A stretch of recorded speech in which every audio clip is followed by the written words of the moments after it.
Yo, what's up, bro? Good. So, what's good with you, man? I'm all right, man. How you feeling? I'm straight. We out here here acting like we wasn't just chopping it up for like 5 minutes before we decided to record this podcast. Man. So, actually, first I want to start off with, because you always got something about money. What is Sean doing in the financial world right now? Whether it's like kids or school or any of that stuff, or the stock market, like what are you looking at right now? As of right now, with the school year ending down, I'm talking to the students a lot about money before they head off, into the summer. I want them to be more aware of what's going on in the world when it relates to like finances. I think I'm not sure the last time we talked on a podcast, I actually got the kids involved in stocks. I allowed them to vote on what stock we should buy and hold. I wanted to do this at the beginning of the school year, but because of the whole pandemic, I waited until I was actually face to face with the kids, because I tried to talk about it, when I was online, but I felt like they wasn't understanding, so I waited for us to come back into the school. So okay. Yeah, they voted on Apple. So I threw $1,000 in the Apple. It was like 7 shares, and then I made Mondays Market Monday. I kind of took that from EYL, Earn Your Leisure. I love them. Shout out to them. Yeah, man. Yeah. So now every Monday, we just discuss what's going on with Apple. Like, I tell them to keep their eyes and their ears open and tell me what's going on Monday, with Apple, but also keep your ears and eyes open for anything else related to the market. And it's amazing what they bring to the classroom every single Monday. Like, I'm pretty sure tomorrow someone's going to say something that I haven't heard yet. So I love it. Bro, that's fire. That's real. Because like you could potentially, it ties into the book that we covering today in chapter 1. You could potentially turn their minds into millionaire minds at an early age. Because what grade is it? I got 5th graders this year. Oh man, that's pivotal, dog. They about to go, because they going into the eras where people gonna start selling chips. You know what I'm saying? They can pull that entrepreneur out. I remember when I was a young buck, I was always jealous of everybody else because they was selling chips and stuff, and it was like getting down. I'm like, I'm gonna go ahead and buy these chips because my mama gave me about $1. So you know what I'm saying? They sell them at $1 a piece, and they like 25-cent bags of chips. You feel me? So that's super, super high margins. So me personally, I'm just trying to, I'm just trying to make it, and become financially free like you, big dog. So, I stay in the books, and that's really why I wanted to talk about the millionaire mind. And so you leading off with your principles from chapter 1. And how do you feel chapter 1 guides the book so far? So, in the Millionaire Mind, by Dr. Stanley, in the first chapter, he pretty much talks about what he wants to talk about in the entire book. But I pulled out basically 3 major things that he's going to discuss. Number 1, becoming addicted to credit. Number 2, the demographics of millionaires. So that includes the traditional family, the wealth and income, inheritance, home style, vocations, and education. And then number 3 is the success factors such as integrity, discipline, social skills, supportive spouse, and hard work. Wow. Okay. So we both been addicted to credit, bruh. Let's dive into that credit, because that's hard. So what trials have you had with like becoming addicted to credit, and how did you view credit before versus how you view it now? To be honest with you, I would say the first time, to me, credit loans interchangeable. I would say when we was back in college, when they would say, we'll give you a $5,000 loan. In my mind back then, I'm like, if I take out $5,000, I just pay back $5,000. I never thought about, interest rates. I didn't know anything about it. You know, so that caught me off guard, you know, when I was taking out all the loans that I could. Bro, you know what I'm saying? Like oh yeah, these and those, and you know, like what was it? What was the difference between the two sets of loans? There was like a one that they had two different types of loans, and I wouldn't read none of them. Huh? Yeah. I'm trying to recall which one you're talking about. Give me a second, it'll pop in my head. And I didn't know. I got it. Subsidized and unsubsidized loans. Bro, what's the difference between subsidized and unsubsidized loans? You about to school me if you can pop this one out. If you can't, we about to go to the old Google and we're going to check this out together. All right. So I want to say I haven't looked up the difference between subsidized and unsubsidized since I graduated. I want to say the difference between the unsubsidized and the subsidized loan has to deal with the interest rates. So you know how you're able to do like loan forbearance? Yeah. Right? So like you could do deferments and loan forbearance. I want to say it was the subsidized loans that doesn't accumulate the interest. And then the unsubsidized, I might flip the rule. No. You on, bro. I'm gonna bring up the screen. Yeah, I'm gonna bring up the screen real quick. Hold on. Yeah, bro. You 100% right, because right there it talks about the subsidized versus the unsubsidized loans. And you know, the real thing about it is we got to start talking to these kids about it, because you know, anybody that watches this podcast, somebody right now to this day is right now filling out their loan application, trying to get on them loans. And so it's crazy because the direct subsidized, so the government covers you basically until you graduate and you get off their dime on the interest. And the unsubsidized loan, you got interest already accruing, bro. Like the stories out here is just crazy. It's ridiculous. So there was a girl crying. So I watched that. Remember? So I told you to watch that next Netflix documentary. It was about let me see. It's about money, and like it's life changing because it goes over gambling. It goes over all that stuff, and it was literally people on there crying because they was making payments every month and ended up owing more than what they took out. Bro, that's foul. You know what I'm saying? Like, you taking an 19-year-old that don't know nothing about money, and you giving them so somebody put it like this: where on God's green earth can you go get $100,000 to $500,000 loan for anything besides college? Like, and people don't talk when they talk about credit, they talk about the credit cards, but they don't talk about anything else. Like that's the wildest thing, and that's kind of disturbing. Yeah, it's called Money Explained. So any of the listeners that tune in, Money Explained on Netflix is a documentary that was released in 2021 recently, this month. Okay, so it was new. That's why it popped up. But it's kind of crazy. It just goes over like everything from slot machines to credit cards to how they make money off of you. Like I started to cringe because, you know, we both listen to Dave, and I started to cringe when they started talking about like, oh yeah, this one dude had over 100 credit cards, but he's good at managing, so he knows everything about everything. And I'm like, I just don't have that much discipline, you know? Yeah. Like, it's weird. It's like I could get disciplined and go do, you know, wake up and work out, but you see the money's not attached to the dollar signs, and that's why a lot of people get caught up in that credit. You know, so that's really tough. So on your journey because you don't have any student loans anymore. No, I don't. So on your journey to like getting rid of those student loans, what did you start to wipe out first? Well, when you refer to what do I wipe out first, you mean like including credit card debt? Oh, including both of them. That's cool. Okay. So the only thing that I had was credit card debt and student loan debt. And the very first thing I took out was I took out the credit card debt because one, it was smaller.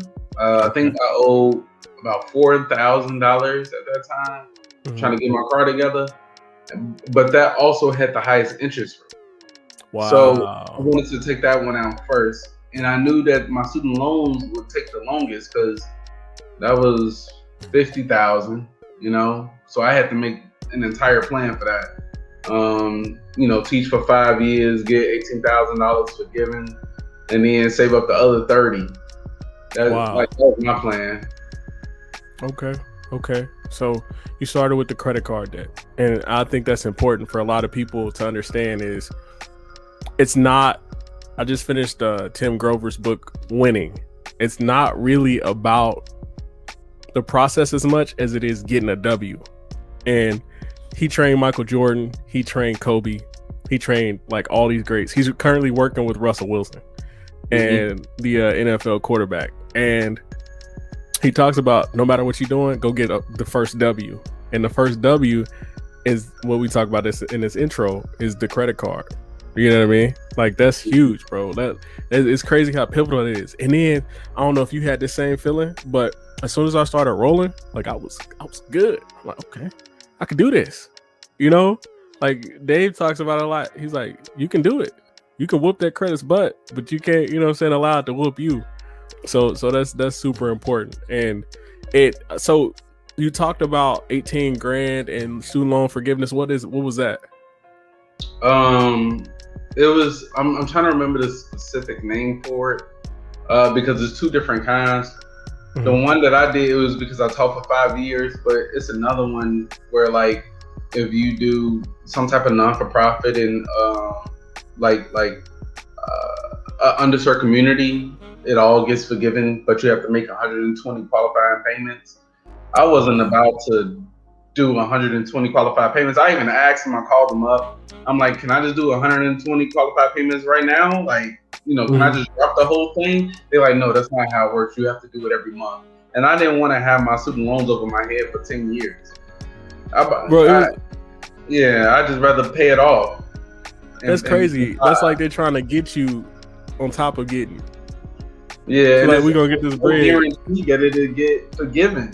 In 10 years, I've read stories about people who thought that they, you know, was making 120 qualified payments, but then it wasn't under a particular payment plan. Like it should have been under the income-driven repayment plan and some other type of payment plans, but apparently they were doing the standard or something like that. Wow. So it was like, sorry, you know, none of those qualified as the payment towards the forgiveness.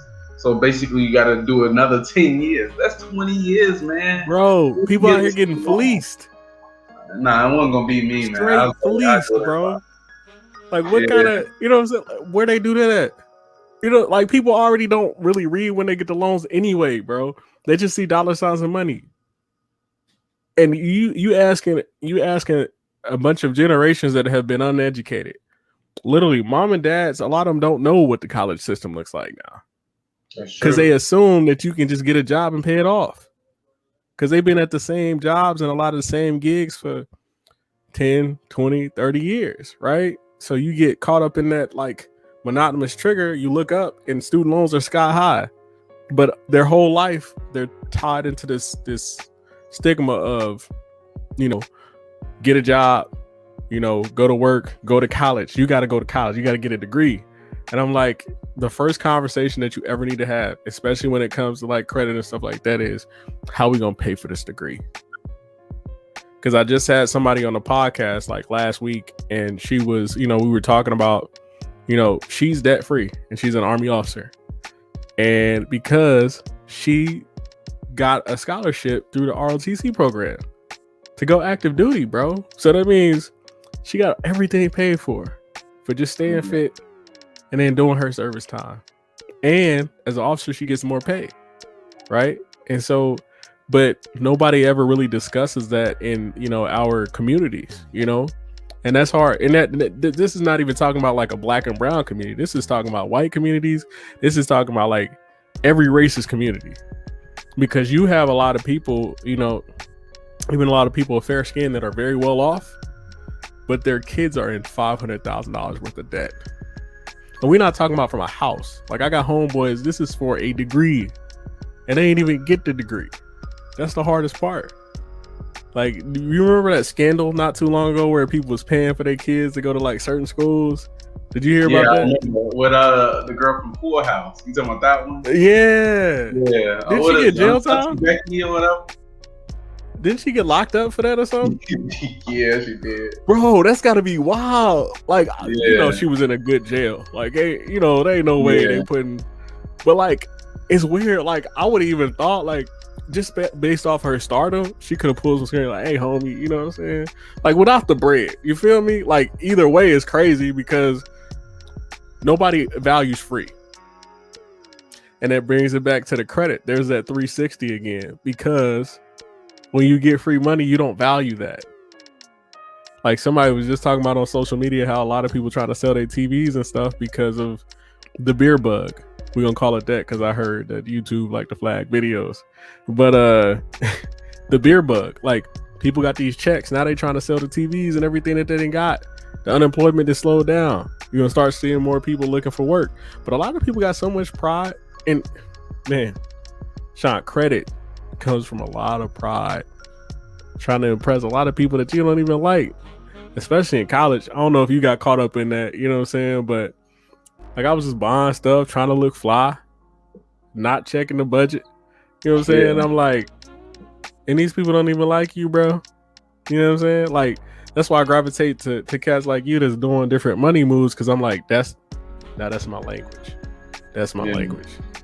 So this next principle that we were talking about with the introduction, so demographics. So what did you pull from, you know, demographics as far as, so when it comes to inheritance, what is a pivotal part that you got from inheritance in the book? So let's see. And I hope you don't mind. I have my book. Nah, you good, bro. Do your thing.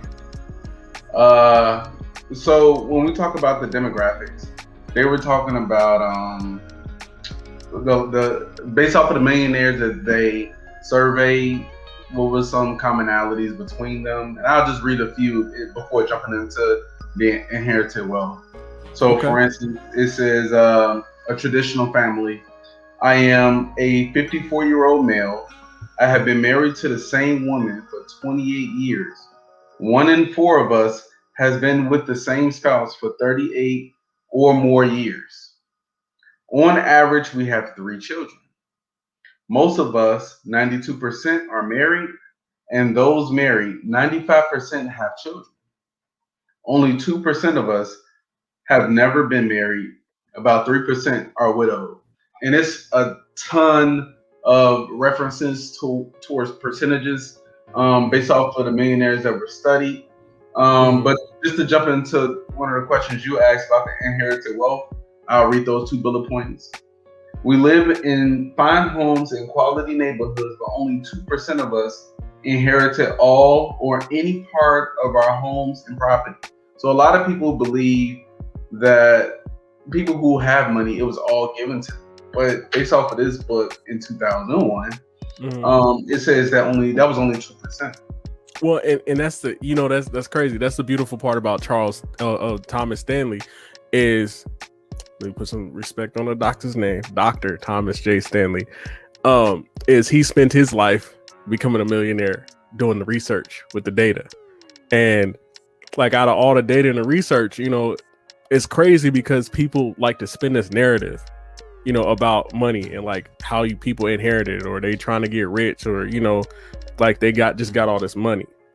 But scared money don't make money. You know what I'm saying? And so when you talk about like getting inheritance, a lot of times you can make more money over a lifetime by being intentional, like Dave talks about, and looking at better ways to make money. Because a lot of it's not, and the funny part is, as we dive deeper into the book in the next few episodes, a lot of the workers were blue collar workers. They wasn't college cats like us. In fact, there was some correlation between college and education, but a lot of it came down to putting the money into yourself, and that ties into success factors. So when it comes to success factors, so some of the things that you listed and named off: integrity, discipline, social skills, supportive spouse, and hard work. You know, a lot of people don't think that millionaires work. They don't think that they grind. It's like, it's very interesting because you have the emergence of TikTok, and I'm glad that you talk to your kids about money, because they can see all these, they got this challenge where they talk about like how much you think we make, or look at my house, and the kids walk through the house and show the balling. But the thing is those kids ain't balling. The parents are. And this generation is gonna have like a hard wake-up call when they automatically don't get that same amount of balling. Because what happens is, in a lot of family dynamics, you get a lot of people that like, they assume that their parents' wealth is their wealth. I think they call it outpatient care in the book. They talk, he calls it outpatient care. And the problem with outpatient care is it doesn't help the patient in any way, shape, or form. And you talked about spouses, and you're gonna cover the spouse chapter when we get there. But when you talk about spouses, as a male, you can really get wrapped up, because a lot of people want to take the route like, okay, yeah, her dad got money, so I'm gonna get the company. But here's the problem. If the company says this or that, you got to deal with that dude every day at dinner, talking about how you gonna fire you and how depressed and sad you are because you work for him and it's his daughter's money. You know what I'm saying? And then that ends up creating a friction in a relationship, because she's used to daddy taking care of her because they're so wealthy. And then now you can't provide that, so she leans more and more on daddy. And it's like, okay, now what? Right? Like, what were we really into this for? So that's super powerful. So I just wanted to kind of, in this episode, I wanted to give like a brief synopsis of where we were going to go with the chapters and everything. And I think that it's super powerful that we have the real conversations, because people aren't having real conversations. And I also want to say, bro, I'm super proud of you. Like, I hope that you carry on the journey with them kids, because it starts in the home. But unfortunately, parents got to work so much and try to pay off credit and debt and, all that stuff, that they don't get to have those conversations with their kids, because they don't think their kids understand. But their kids know. Sean, I know you know that the kids know, because they be looking at different things, especially in Chicago. They probably try to come in with fresh mics and everything. Oh, you already know. Yeah, bro. So just, to the podcast audience, I hope you stay tuned for our next Proactive Pragmatism, the review of the Millionaire Mind. We coming with chapter 2. We're going to set it off.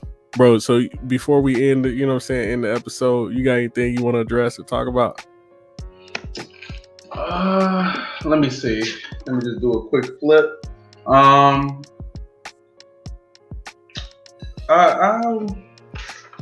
me see. Is there anything in particular? Ooh, I like the part on page 13 where they were talking about the average GPAs. Oh, we gotta talk about this, man. We gotta talk. That's real. So okay, we'll start. We'll put it out on the table. What was your GPA? So let's see. In college, my college GPA, I ended with a 2.99. Bruh, I ended up with like a 3.1. But I grind because I messed up my freshman year. My GPA when I ended freshman year was a 2.08. I said I would never forget that number. Oh, you was out there hustling. That was my first year. After my first year, because I was dropping classes and just failing classes, and it was terrible. Well, I was wasting money. Well, you got to think about it. The dollar's not attached to you when you fail in the class. You think about sleep and not doing that. You know what I'm saying? Snoozing in the back of the class, the little turn up. You know what I'm saying? Yeah, I was coming to class late, man.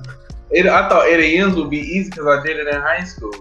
Man, I'll let you know, I was shooting pool all the time and playing cards till about 2 o'clock in the morning. And then I had 8 a.m. and I didn't feel like getting nothing. I started going in late. I had to drop that class. And math is my favorite subject. That's what I teach now. Wow. That's funny. So what about the GPA stuck out to you? So let me go ahead and read off a few.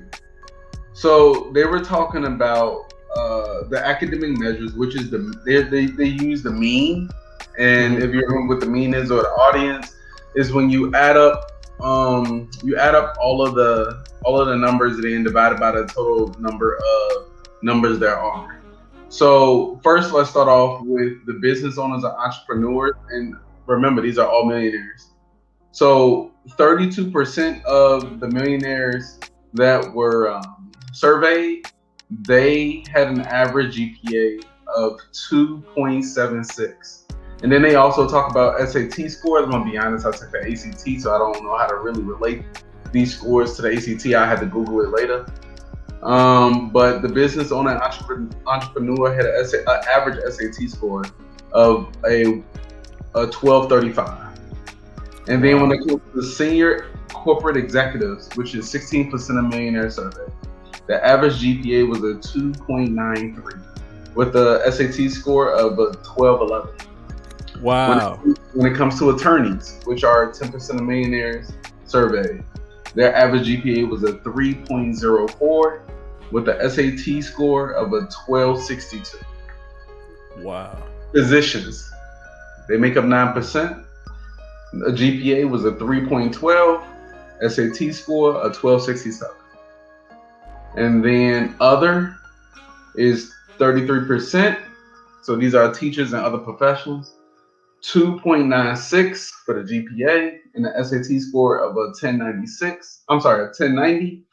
And across the board, when it comes to 100% of the millionaire survey, the average GPA was a 2.92 with an average SAT score of 1190. Wow. So you know that you know what that tells us, right? We can do this. Yeah, it's not for based on the averages, it's not the people that's getting 4.0s that are millionaires. It's just average GPAs between a 2 and a 3. Well, and it ties to Rich Dad Poor Dad, right? Because in Rich Dad Poor Dad, Robert Kiyosaki talks about that. Because I was listening to a podcast like a couple of weeks ago, and he was just saying like there's a certain amount of grit attached to somebody who is not brilliantly gifted. And see, there's a psychologist tied to people who are like super smart. Is a lot of people, they'll stay in the same realm because they're super smart, and super smart is comfortable for them, so they don't go and evolve and try to learn anything. And then it's also easy for a lot of people who are highly intelligent, shout out to them, because that takes a lot, right? It's easy for them to just do a little bit and get by and focus on mastering like one thing that's not really that important. But since they went down that rabbit hole and they haven't had to diversify and struggle, and a lot of that GPA is tied to people who were tied to other things, because I believe there was a part in the book where they talk about like a guy was taking night classes at the same time as he was trying to run a business.